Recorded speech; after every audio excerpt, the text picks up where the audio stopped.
শান্তি চুক্তি ভেঙে ঢাকা কলেজ ও আইডিয়াল কলেজের শিক্ষার্থীরা আবারও সংঘর্ষে জড়িয়েছে।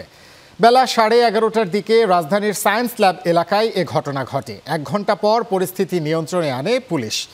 এ ঘটনায় 7 পুলিশ সদস্য সহ বেশ কয়েকজন আহত হয়েছেন। বিস্তারিত ইশতিয়াক ইশতির প্রতিবেদনে।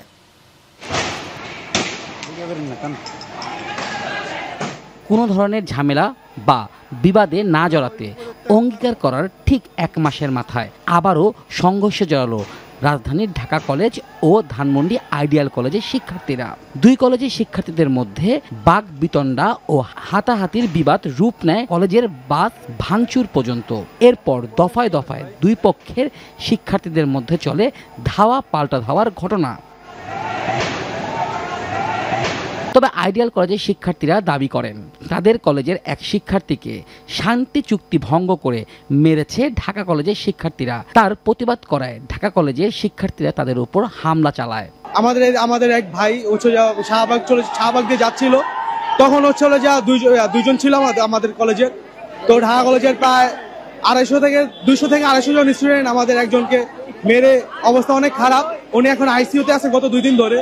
শান্তি চুক্তিটা হওয়ার পরেও শুধু আমাদের সাথে যে খারাপ আচরণটা করা হয়েছে, একটা বন্ধুর প্রতীক দেখায় যে খারাপ ব্যবহারটা করা হয়েছে আমাদের সাথে, এটা আমরা কখনো আশা করিনি। অন্যদিকে ধানমন্ডি থানার কর্তৃপক্ষ জানান আইডিয়াল কলেজ কলাবাগান থানার আওতাধীন, আর কলাবাগান থানার পুলিশ ঘটনাস্থল নিয়ন্ত্রণে নিয়েছেন।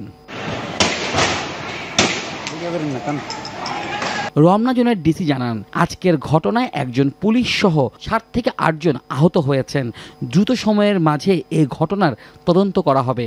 মাত্র 20 দিনের মাথায় আবার আজকে এই ঘটনা ঘটলো। এটা আসলে সকালে যে কি কারণে কি হয়েছে, আসলে এটা ওই যে আগে যারা বলছিলাম যে এদের মধ্যে কোনো কারণ লাগে না আর কি কোনো কিছু হইতে।